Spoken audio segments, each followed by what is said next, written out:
A very good evening to everybody. On behalf of the organizers, the partners and the student body of IIM Lucknow, I heartily welcome you to the 2014 Annual Conference of Emerging Markets Conference Board. What a wonderful panel we have in the first plenary session of today. The title is Crafting Consumer-Based Business Strategy in Emerging Markets, the Challenges and the Opportunities. May I invite the session chair, Ms. Rama Bijapurkar, who is the widely acclaimed author of Winning in the Indian Market, Understanding the Transformation of Consumer India. She will hold the session as session chair. Madam, please. I take pleasure in inviting Mr. D. Shivakumar. I don't think he needs any introduction. He is the CEO of Pepsi India. May I invite Mr. Anurag Batra, Chairman and Editor-in-Chief, Exchange for Media Group.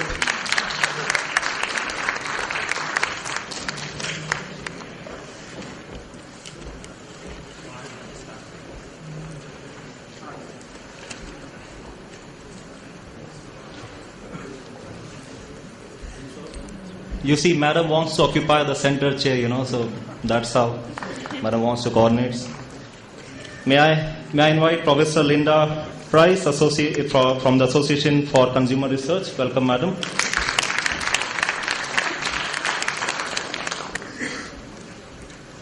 Mr. Thomas Pulliel, President of IMRB International. Welcome, sir.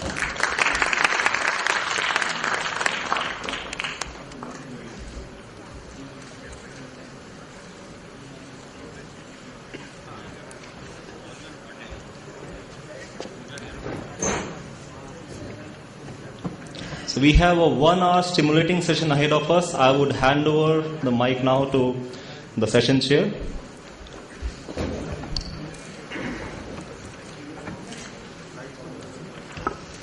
Good evening, ladies and gentlemen. We will try and keep this as painless and brief as possible so that we can then get to the next session and then to dinner. The formal introductions to the panel, and it is indeed a very amazing panel that we have here, are in your books. But if I could just do, if I may, a personal introduction of some of the panel members that are here. Anurag Batra is actually the media baron.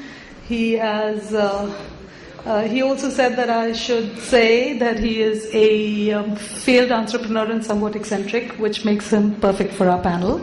He's also actually bought one of the oldest, most respected business magazines recently, and is in the process of taking the media business to the next century and beyond. Shiv is part of what I call the holy trinity of Make for India, which is Nirma, the detergent company, Nokia, and Nano. So he was the CEO of Nokia, and which in many ways has defined and shaped consumer expectations across categories. And Shiv is now in the food and beverage business as the chairman of PepsiCo India. So welcome to both of them. Thomas is an old friend, is the market researcher of by far the largest agency, market research agency in India. And we have actually been colleagues in the time when I was in the market research business on other sides of the table. And so I'm really particularly delighted to have you here. And welcome, Linda. Linda, many of us have met for the first time today on this panel, is a professor of marketing at the Eller College of Management in Arizona and president of the Association of Consumer Research. So I want to warn you in advance that when you get a group of Indians together, we sometimes all start speaking together. So I think you just have to just be as bad as us and interrupt us whenever you think we need to be interrupted. Oh, that's terrifying. That's a terrifying thought. But then you have to tell us what it is that you found at the end of this discussion. So we thought we would, and then we would also very much like to hear from the audience as well, who we can't see, but I think when we get to audience time, we will have some roving mics. So we thought we'd actually in this session examine some issues We're never going to get agreement on them. I know that at least some of us hold wildly different points of view, but I think that is the point of it all as well, to understand where we're coming from.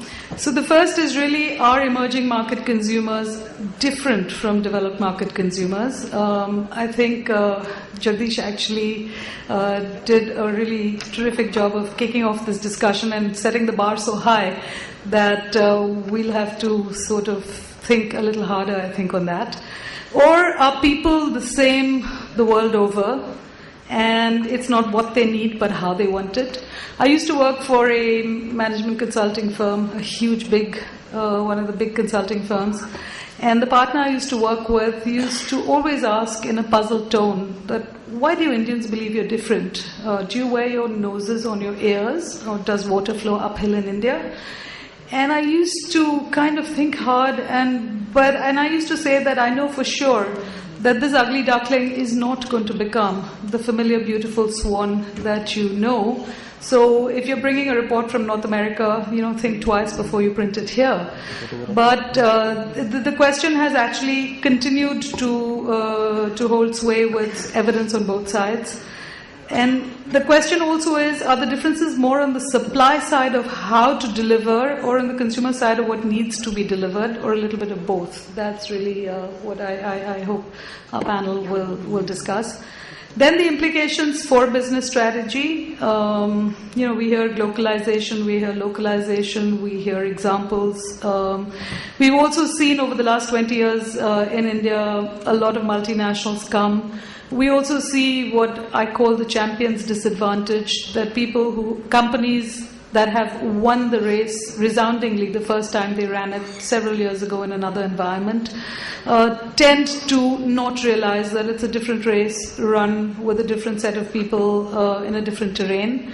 But what would the panel's experience around that be? And finally, since we are here with scholars and researchers, to say that what are good ways in which companies who want to build strong emerging market businesses, what are the kinds of things that they should do to bring customer centricity into their business, both organizationally as well as in terms of issues that they're looking at.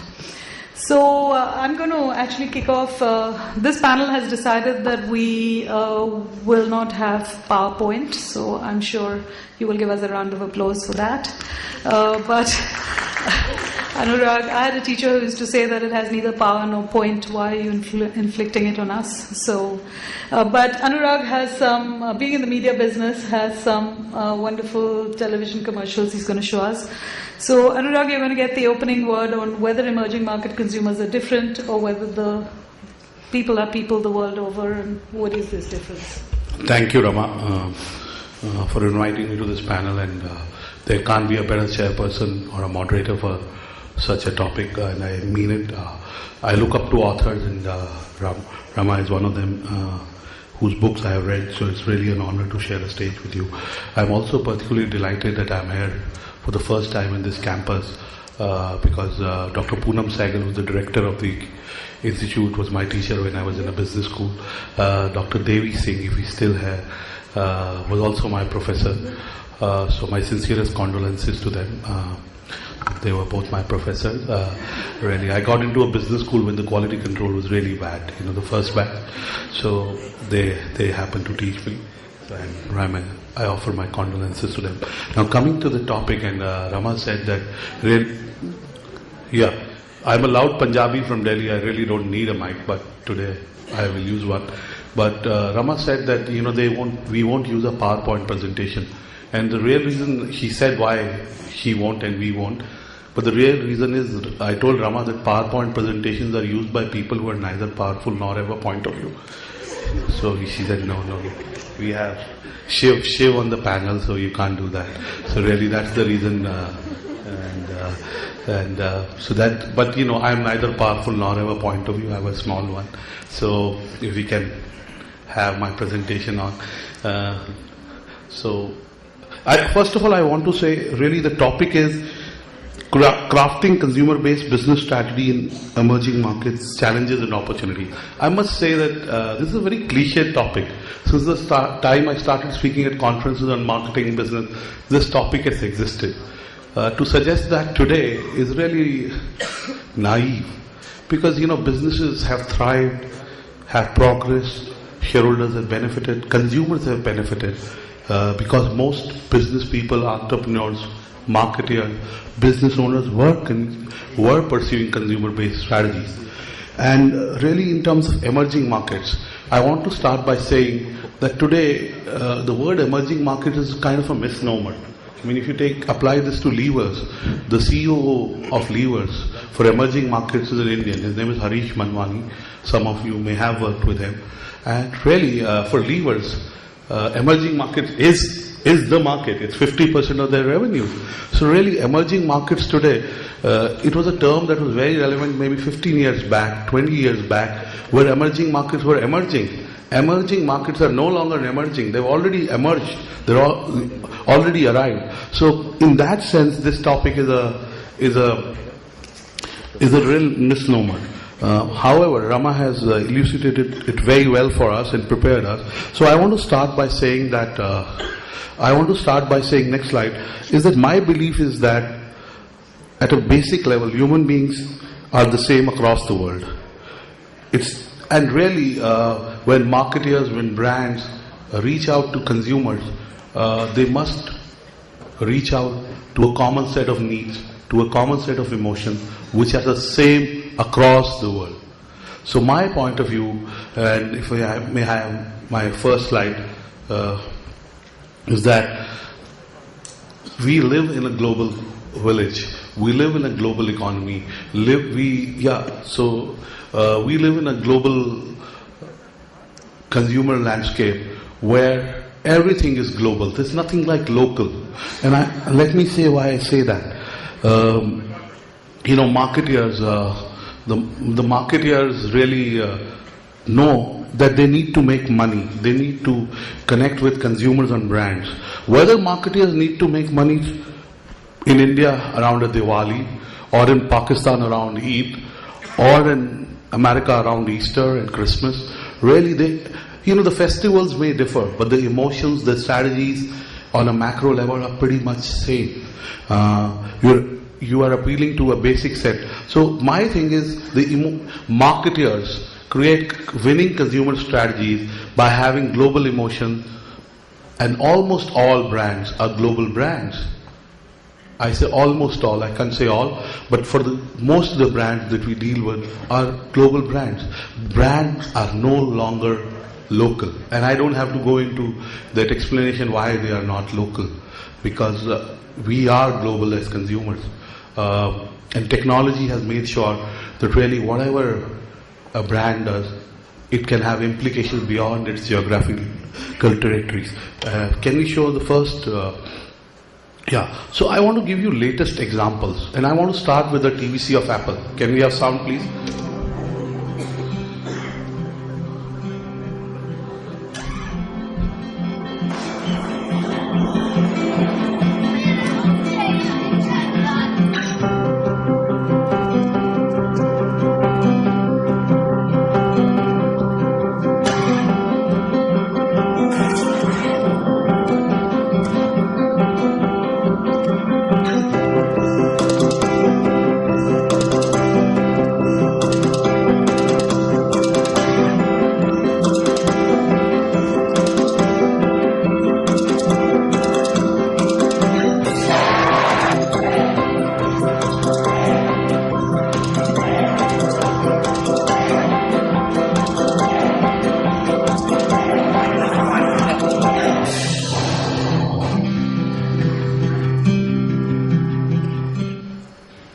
So really, marketers need to connect with consumers on some universal truths.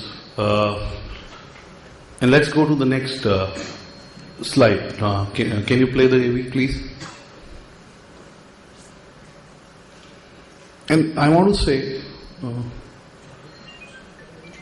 that, really, marketers understand that people love sport. In India, it may be cricket. In some part of the world, it may be soccer. In other part of the world, it may be rugby. And I want to illustrate that.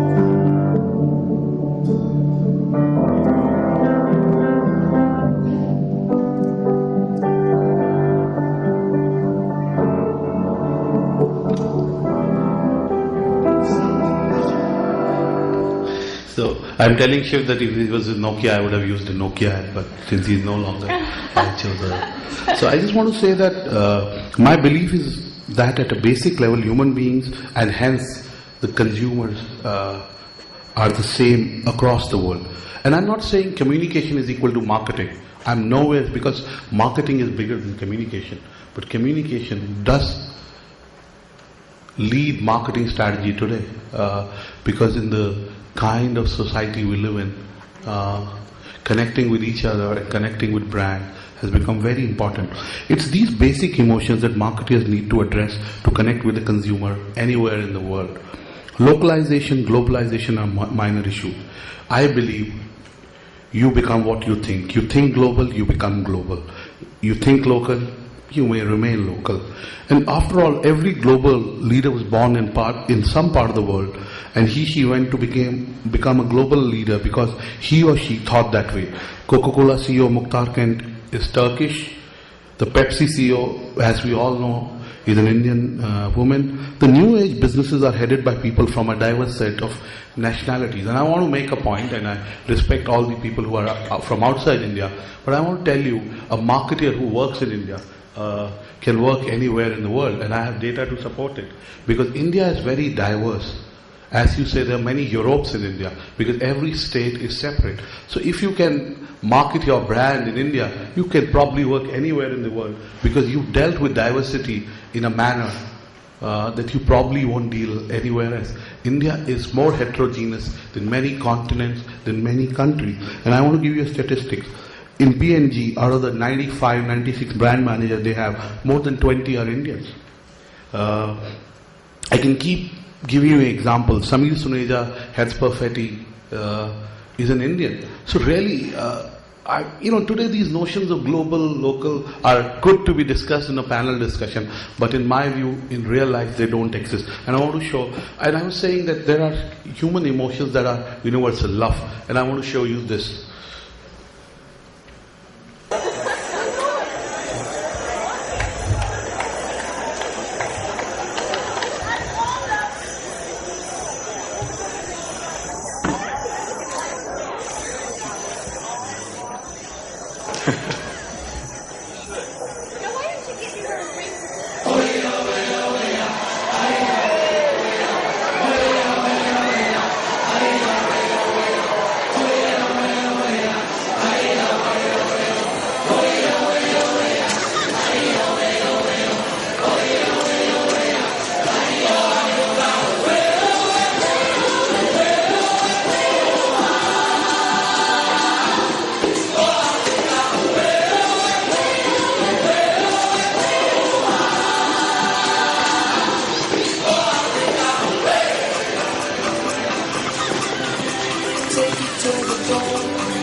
So there are more, but I hope I've been able to make a point. I just want to say that today the diversity comes from things other than nationalities. It's based on interests, it's based on common passion. There are groups based on the love for a particular author or a painter or an ideology, and the number of people in a community can sometimes be larger than a population of a country in Scandinavia. So really, I believe globalization is a minor issue. I think it's the global emotions that we have to tap into. Thank you. Thank you. So I'm going to actually toss this. I think that's eloquently made with pictures. So can I toss it to you, Linda, as as you said, as the anthropologist in our midst, as well as a market person.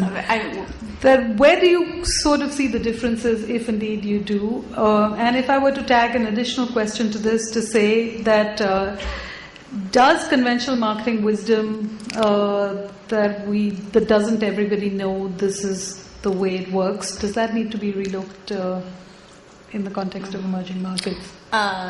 So I think it's important, since I'm the token academic here, to preface this by saying that you may not want to listen to anything I say anyway.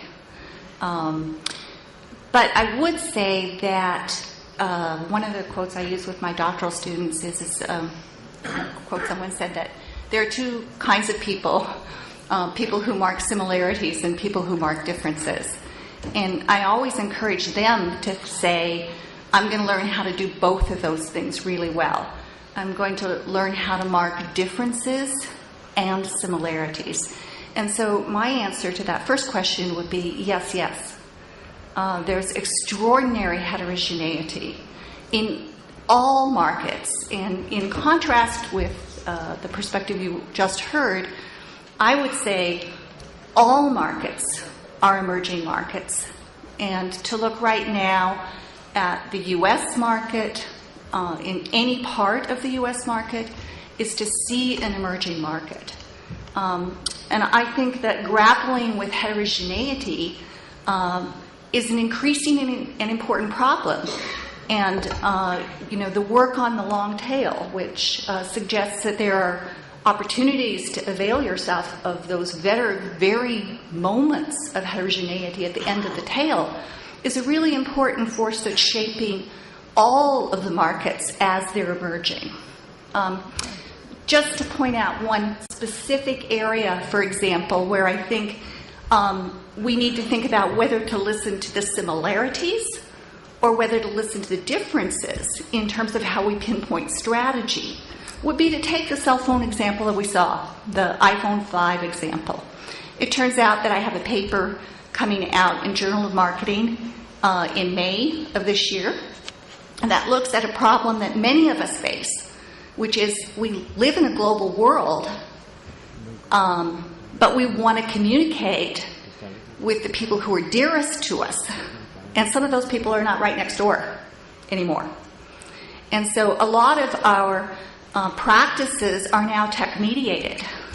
And when I look at how consumption practices cross that proximity barrier, are brought into our mobile lives in order to bring us closest to the people we love, we find that there are huge differences in people's ability to use a cell phone, in the capacities of their cell phone to do particular things, and in how comfortable they are with the technology ecology that includes that kind of interaction.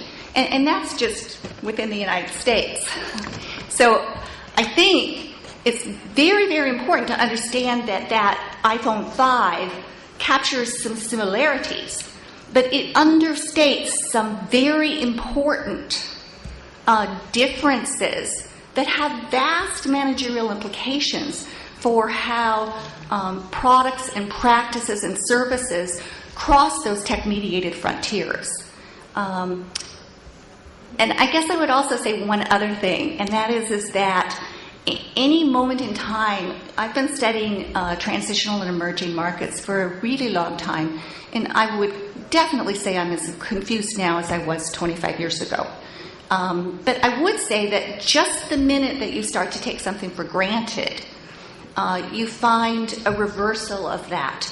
And so Jag's comments have guided me for many years. And every time I sit with Jag, I'm inspired by what he says.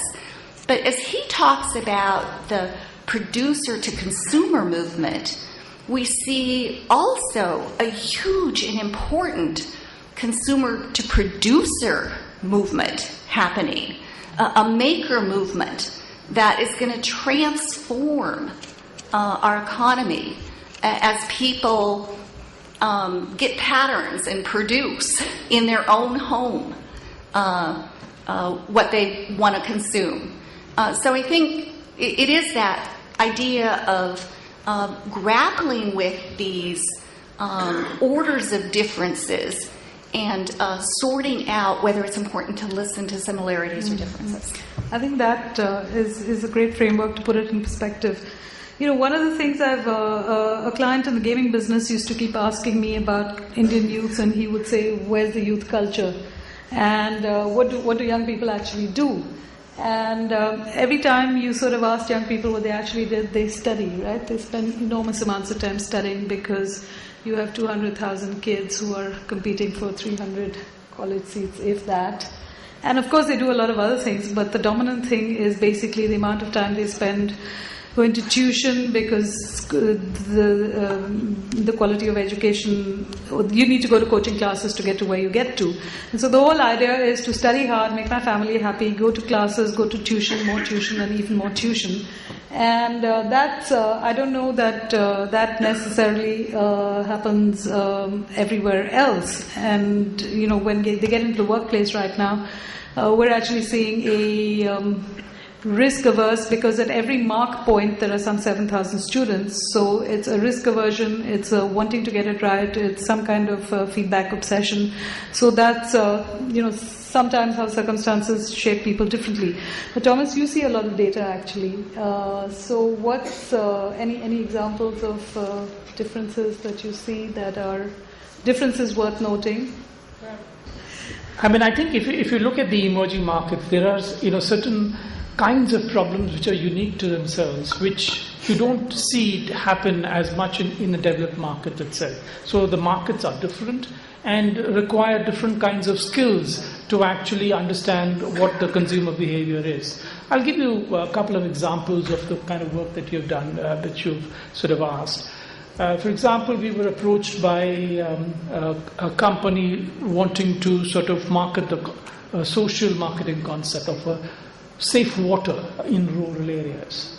And the question really was, how should I market this concept in rural India? What's the kind of platform that will work best to convince consumers to move on to this kind of a new method of treatment of water, which is better?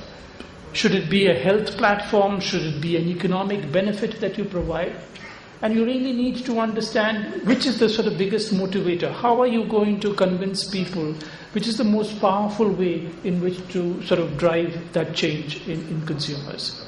There was another case, another interesting case of a financial products company wanting to study the urban poor, trying to understand by living with consumers, immersing themselves in the lives of consumers, to find out what are their financial statuses, what is their composition of the family itself, what are their attitudes to the business as well as of earning, and looking at that mix of data that we get to try and create an offer which will be sort of very meaningful to them. Or if you're looking at, let's say, the bottom of the pyramid kind of consumers, you can look at how are they sort of valuing nutrition in homes? How do they shop for products? How do they prepare? Can we do a kitchen audit to understand really what works best with these kinds of consumers? So, just a couple of examples of how very different kinds of work will actually, you will see happening in emerging markets, relatively less developed markets, but you probably don't see it as prevalent in larger markets. So, Shiv, Nokia, you're going to forgive me, but I want to talk to you a little bit about your immediate past. Nokia actually proved to us that technology is for everybody, whether you're literate, you're illiterate, and we've seen Ola. Everybody seems to know how to do SMS. Everybody seems to have no problem now. The digital quotient of India is just unbelievably high, particularly in the lower income groups. And so, when you actually look at it, do you see differences? I mean, is it just the income differences of modest income consumers here versus high income consumers there? How did Nokia actually think about this? First of all, I think the whole concept of mobility was a very powerful technology. So let me give you some stats. It took, I think, steel more than 100 years to get to 80% of the world's countries. It took airlines about 60 years to get to about 80% of the world's countries. It took the internet 20 years to get to 80% of the world's countries. It took mobility just 13 years to get to 80% of the world's countries. Even the biggest dictator governments wants telecom. Okay, why? Because telecom in emerging markets is a huge GDP multiplier. For every 10% jump in penetration of telephones, you get 1 to 1.5% kick in your GDP. So the bulk of the growth which we saw in India between 2005 to about 2010, a lot of it, at least 20% of it, was led by telecom. To the specific point, and I'll link it back, the mobile is not, in emerging markets, a vehicle to make a phone call. That's one of the things we realized very, very early on. Why? A mobile is a means to overcome poor physical infrastructure. It's a huge vehicle to overcome poor physical infrastructure. So you don't need to go out, you don't need to put petrol in your bike or car, go meet somebody, just make a call. Second, the access to the formal economy is a very important point for the artisans, whether it's the carpenter, whether it's the driver, whether it's the maid, etc. Otherwise, they don't have in emerging markets a social security system or an identity system so that they can participate in the formal economy. So in all emerging markets, the mobile phone became the visa or the passport or whatever you want to call it to participate in the formal economy and make a better living. Okay, that's what happened. The place where, again, there's a difference between emerging markets mobility use and developed markets is the access to passions. Okay, if you look at the developed market, America, South Africa is an example, Europe is an example. Typically, a household has about 8 digital products. In all of emerging markets, typically the consumer has 1.6 digital products. And out of that 1.6, one is mobile phone. So a mobile phone is part of life in an emerging market. And this is something a lot of the Western economists as well as the Western sociologists just failed to understand when we spoke to them. Okay, this is something we learned very, very early. You take away a mobile phone from a person in India, you've taken away his life. And I'll end with a final comment about how powerful it is. 2006, if a young girl, a teenage girl in your house went out for a party, the mother and father will ask, what time will you be back? Today when a young girl goes out, the mother and father ask, are you carrying a mobile phone? That's the significant change that we've seen. So to what extent, I think we tend to underestimate that suppliers shape consumers as much as the other way around. So I mean, for example, if you take the example of Nokia, I think it basically showed that for 1,200 rupees, you got unbelievable design. The consumer wasn't told that here are the rules of the game. You get a big ugly phone at that price, you get a small sleek phone at this price. You get SMS at that price, you don't get a language keyboard at this price. So in many ways it sort of crashed all the barriers of the rules of the game, so it was, and made life hell for two-wheeler manufacturers, all the other manufacturers, because the consumer had just learnt a whole new thing. So would you say that Nokia actually shaped the market, and do we appreciate enough that consumers don't emerge and shape suppliers, but the reverse is true? Yeah, I would say first, a lot of the credit for telecom should go to 3 parties. Okay, and I'd be absolutely unfair if I didn't recognize that and just said Nokia did it. The first is the government. Okay, and emerging markets typically have rules and regulations and taxes which hold back the growth of a category. So for the first 5 years in India, telecom was held back with a very unique model which the government said this is what you must do. It just didn't work, and all the early operators walked out of India. The 80 entities of this world, everybody. That's when the government realized that this is not smart. So now let's change the whole approach, and regulation became much freer and things started happening. Then the operator said, and there was a very big innovation from the operator side, which was lifetime value. That's what really spurred the market. So if they hadn't done it, Nokia alone couldn't have done it. What Nokia saw was that when we started in 2005, we had about 60 million consumers. And when we looked at our ambition, we said we can connect these 80-90 million consumers to 900 million who are unconnected. And a lot of people didn't believe us, especially in the media. They thought we were just hallucinating. But it's already happened. So Nokia's thing was, we saw that there's a wide spectrum of usage of mobile phones, and people would want different quality, different features at various price points. And this whole business of consumers, I'm going to ask both of you, this business of how value-added services, everybody has a ringtone which has some kind of a god or bhajan or something, right, coming out of it. And if you look at the painter downstairs of the building, he's actually watching his movie here. Or you have 2 pay channels at home in a very, very modest income household. So does this surprise you, the fact that this is not, at this particular income level, this is what you have as compared to, and many of these people don't have what else we would consider to be the basics. So do you find that the order of acquisition of things is getting upset a little bit?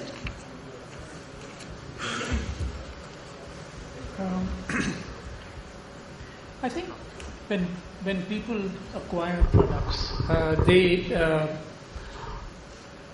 look for value in what they get. So, I mean, it's hard to say that everybody has to follow a sort of set trajectory of acquisition of products. I would first own a washing machine, then I would own a refrigerator, then I would own something else, an LCD panel or whatever.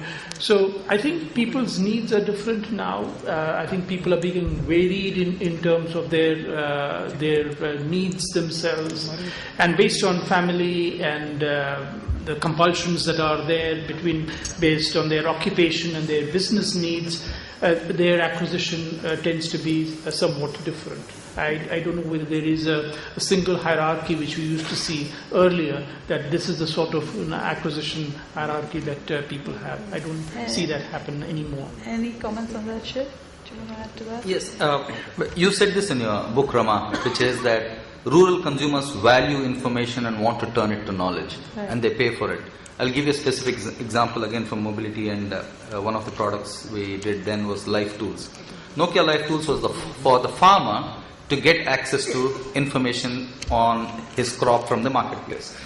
And we struggled to get the right price point. And now 30 rupees for that service, 1 rupee a day was not going to work for us. So we priced it at 60 rupees. And everybody told us, won't work. 60 rupees, 2 rupees a day for a farmer to get his information, won't work. We said, okay, we can't do anything better. Let's go and test market it in Aurangabad. We went and test marketed it. After about a month, bunch of us, 10 of us went to look at it. So I met a farmer and I told him, look, this doesn't give me any money, so I want to discontinue it. The best thing always to tell Indian consumers, emerging market consumers is, we want to check the validity of your product and service. Tell them you will take it away from them. Okay? So he said, I'm going to discontinue it, and I've seen it not. He said, no, if you want to take up the price. I said, tell me why. Why do you want me to take up the price? He said, sir, you are an idiot, you don't understand. See, today for the same information, the crop information, I buy a newspaper which is yesterday's information for 2 rupees. Okay, I make a phone call for 1 rupee, that's 3 rupees already. I take my motorcycle out and go to the closest mandi and come back, that's 40 rupees. I spent 43 rupees to get what you're giving me via SMS at the same time.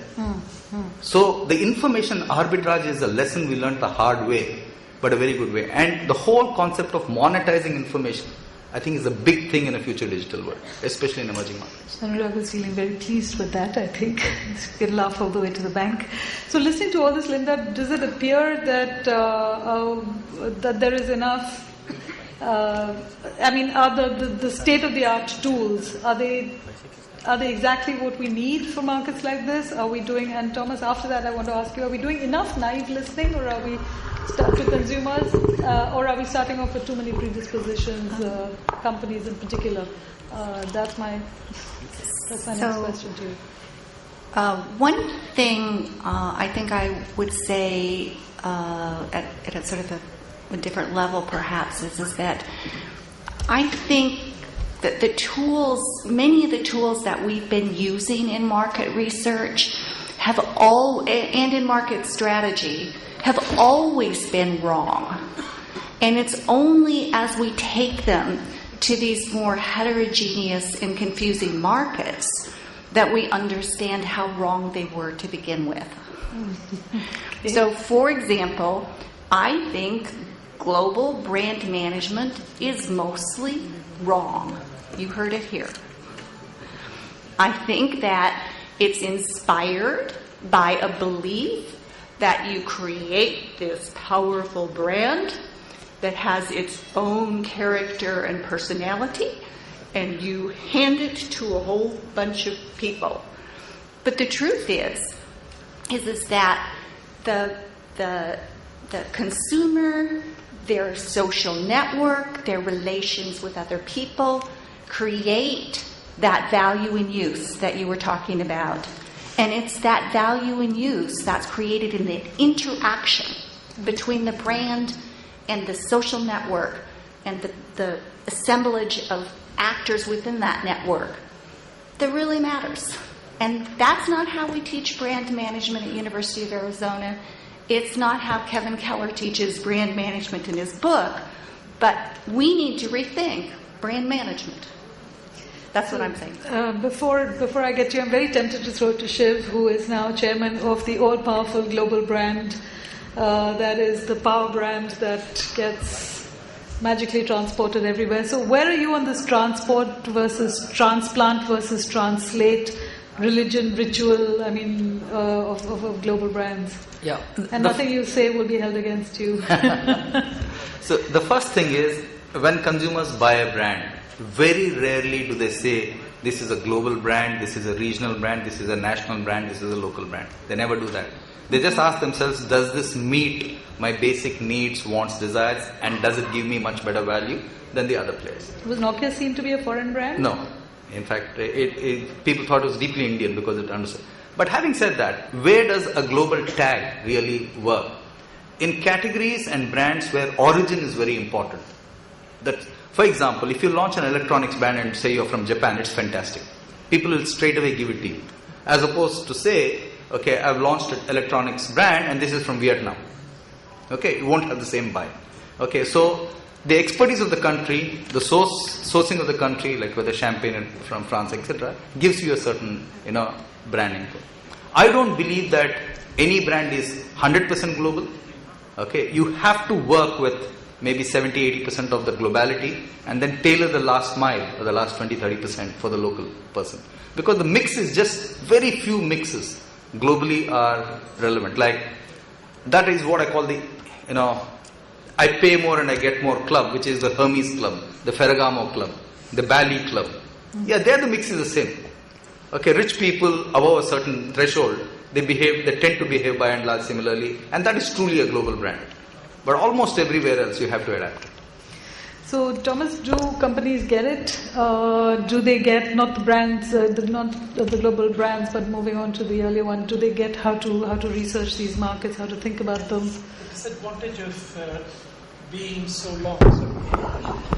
The disadvantage of being so long in the industry is that you can actually see things change over a period of time. So when there are companies which generally profess to localize products and offers and marketing in a good time, in a good period, in a good environment, actually change their tune quite remarkably when the environment's bad. When things are going tough, they're looking for cost reduction, so they're looking for ways of economizing. So maybe they'll just research a few of these markets, try and compromise in terms of how much work is being done, because the assumption is that maybe the inner self of people will be roughly the same, and therefore we can work with the same marketing sort of impetus or the communication that you had worked out for some other country into this one. So, but things change, and people don't always have, I'll be a global brand or I'll be a local brand. And the pressures of budgets and quarterly targets actually can make an impact on that. So you've seen them changing? Are you seeing them? I see some companies changing quite remarkably. So do companies then come and say to you, for example, one of the things I miss is if you take, let's say, a company like 3M, the most innovative company and so on, it isn't coming to India and saying, can we make better cleaning solutions for your dusty houses? Right? It's coming and doing, if they're clients of yours, we can skip to another one. But, I mean, they're saying we will give you a microfiber pocha, which is the cloth with which we wipe, but we're still on our hands and knees and wiping. I'm sadly not seeing Unilever saying, okay, I did Fair and Lovely, I did Lifebuoy, now I will give you deodorant for your clothes rather than for your body. So do they think like that, or even a Philips saying, what does this country need? Because to say that I will give you a light bulb once your government puts electricity sort of defeats the purpose of being Philips. So do they come in and say there are lots of opportunities in this market, Thomas, help us, can IMRB help us discover these opportunities? At what level do they research? Well, I think we've seen a lot of that, even taking the example of telecom. I mean, because the urban markets are getting saturated, people are coming to us and saying, I really want to expand the rural markets and consumers. But maybe the current price points are ineffective to actually vastly improve the kind of penetration level. So what can I do? So start thinking. So it's changing price performance points on their existing products. On existing products, and maybe even create a completely new offer, which will be, make sense to consumers and therefore vastly expand that market. So it means a different kind of research, of course. It's not sort of quant kind of work, but there is innovation labs that can actually sort of provide a solution to some of these kinds. So is there a lot of blue sky or greenfield innovation being done by a lot of MNCs here? Especially where you're trying to push the boundaries of saturated markets. It's certainly there, and especially in certain markets there is aggressive competition, and in fact in emerging markets you will see that there are several products which have very strong, entrenched and aggressive competition. Let's take the new example of online sort of sales, e-commerce products. I mean, how does the next player that comes up into the market actually differentiate itself in a way from all the other offerings that are already there in the marketplace? So they're all offering cash on delivery, they're all offering unbelievable logistics. And is there a different way of actually communicating the benefit and the communication of the products which are being covered, which will actually sort of appeal to the consumers itself? Maybe there are different kinds of consumers that you want to actually talk to expand the market itself. Would you do different food for India? Yeah, that's a great question. For China, food is quintessentially local. If you look at, I give you a simple analogy. The center of the plate hasn't changed for generations. So if you're a rice eater, you tend to be a rice eater. If you're a chapati eater, you tend to be a chapati eater, whatever it is. The edge of the plate is what has changed. The winners in food are always local, by and large, or have adapted to local things. And money is made or lost in food in the supply chain, which is again very local. It's not a global supply chain. So food, if you want to win in food, you have to be quintessentially local. So maybe since we have some time left, could we open it up for comments, brief comments and questions from the audience? And if you want to address it to any panel member, please do so. And stage admin and I can't see any of you. Hello? Yeah, hi, this is Ankur. I write for Pitch. I have a question for Mr. Batra. As you said that we are global consumers, do you really mean that Indian consumers are as good as American consumers? And I have a small example for that. Durex, as we all know, is one of the biggest condom brands. And I was doing research around that. So Durex, when they entered India, they worked well in the urban cities, and when they entered the rural markets, they had to change their strategy. As they said that the rural market doesn't accept a brand which is selling condoms. So they had to change the strategy and the entire definition, and now Durex is known as a sexual well-being brand. So is your point really valid for all categories? Brief reply, Anurag. There is no one size fits all. I just want to say, Rama didn't give me an opportunity, but I want to say 2 points, and I'll answer. One is the availability of data has made consumer centricity easier. So today, you can be a global brand. Unlike 15 years back, the amount of data you have because of mobile phones about consumers, it enables you to do a lot of things which really make your marketing, very local. Because our TV soaps are far from global, right? I can give an example. Let me give you an example on that also. Second, I do not agree with Shiv when he says that, if I agree with the point limited that, if you're from Japan, who's thought HTC, a phone maker from Taiwan, would be the best phone in the world. I mean, there are magazines and websites that say, Shiv can agree or disagree with me. So I just want to make a more philosophical point. I think all of us, at least me, we are living in the notions of past. We are trying to predict future by looking at the prism of the past. I said at the Thinkers 50 forum, will there be a day in the near future when a non-Gandhi will be leading Congress?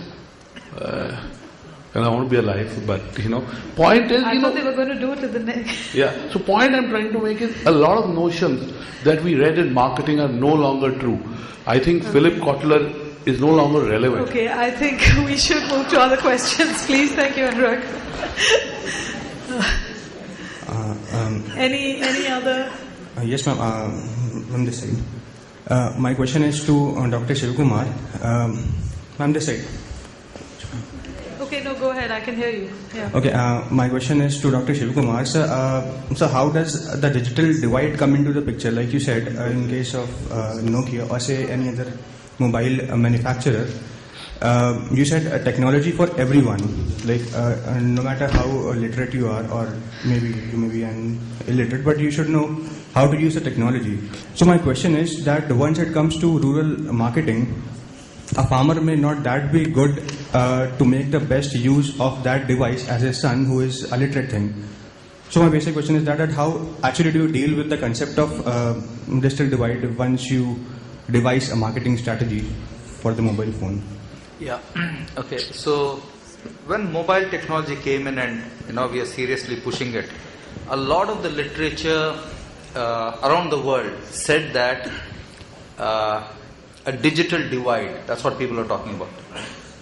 Okay, and it went completely wrong. If there was one digital unifier, it was the mobile phone. Okay, mobile phone was not a divider but a unifier. And making the whole user interface as simple as possible was the real challenge for Nokia. Okay, you didn't need to be a PhD, you didn't need to be an engineer to navigate your way to the 12-digit keypad. Okay, and I think Apple took it one step forward with their iOS and touchscreen and the icons. When the icons and the touchscreen happened, a lot more women and children came into the mix. And suddenly, that was a completely new force in mobility. So I think keeping the whole technology as simple as you can was one of the answers to win in emerging markets. I think maybe we should actually wind up this session. Oh, sorry, there's one more question from the lady. Yeah, my question is... sorry, the lady here has got the mic. Can we just do... Okay, sorry, I'm sitting and speaking because this contraption is a little complicated. You get up, it's difficult to sit again. I was thinking about there is some intrinsic cultural differences between people. Like if I'm traveling in a local train and a lady sitting next to me, I never met her, total stranger. To break the ice, the first thing she asked me, are you married? If I say yes, how many kids? And I'm sure if I'm traveling in Europe or US, or the conversation is very, very general about the weather or so.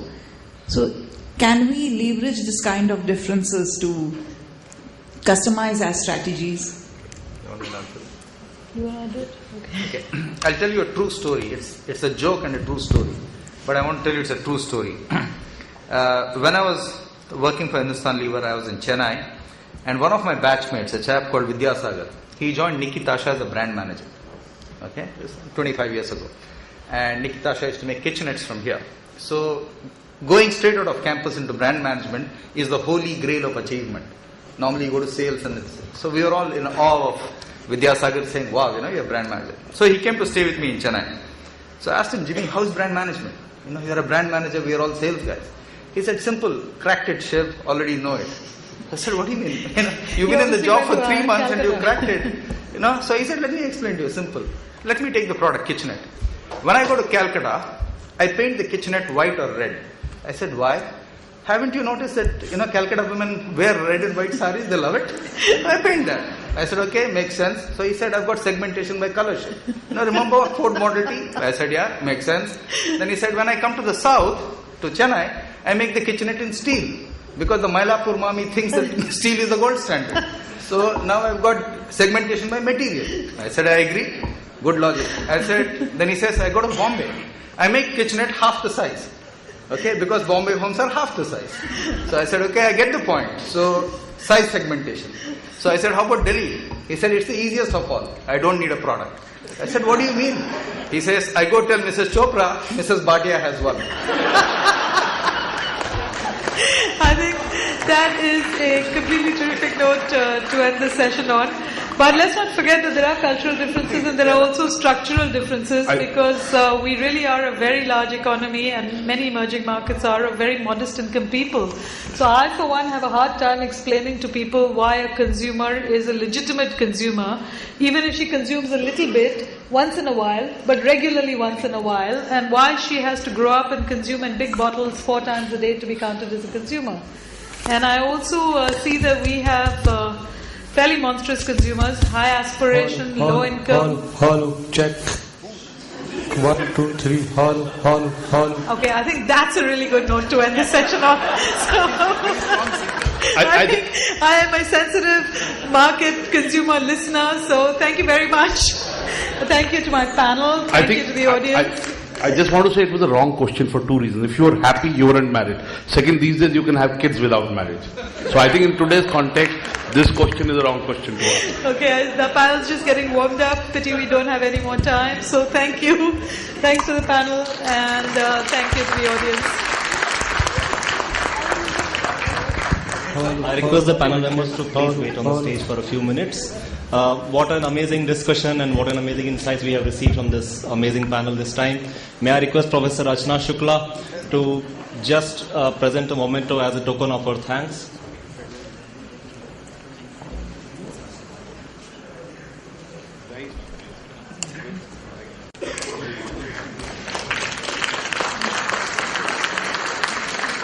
Professor Jagdish Sheth. Thank you, madam.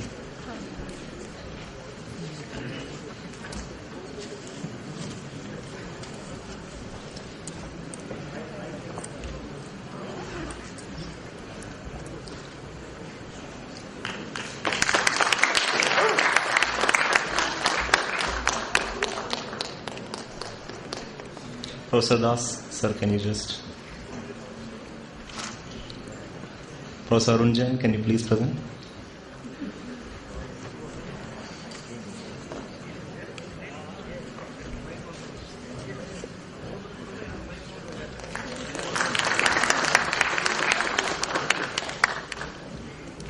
Thank you, sir.